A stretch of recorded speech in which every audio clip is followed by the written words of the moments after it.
kufanya uamuzi uonekane kama uko peke yako. Nilikwambia kulikuwa na Ruth and Orpah, Ruth chapter 1 verses number 11. Na maandiko inasema kwamba Naomi alimwambia Ruth na Naomi wote wakarudi nyuma, kwa sababu hana nafasi nyingine ya kupata watoto wengine, na ili ya kwamba baadaye wakawaoe.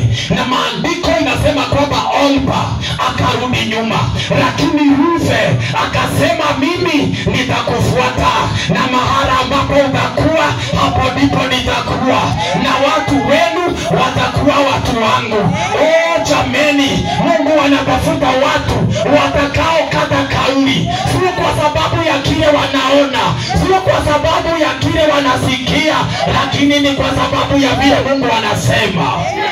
Oh hallelujah. Naomba kuwe na kizazi cha watu ambao watafanya shauri, ambao watakata kauli, liwalo na liwe, nimeamua nitamfuata Bwana, kwa sababu Bwana ako na nguvu ya kupigania watu wake. Na ndiyo maana Biblia inasema sio kwa sababu ya nguvu, sio kwa sababu ya uweza, sio kwa sababu ya hekima, lakini ni kwa sababu ya nguvu ya Roho Mtakatifu. Oh hallelujah. Inaweza kuwa lile kauli utafanya huna nguvu, huna uwezo, lakini Bwana anakuambia in Zechariah chapter 4 verses number 6 ya kwamba sio kwa uwezo, sio kwa nguvu, bali ni kwa uwezo wa Bwana. Hallelujah.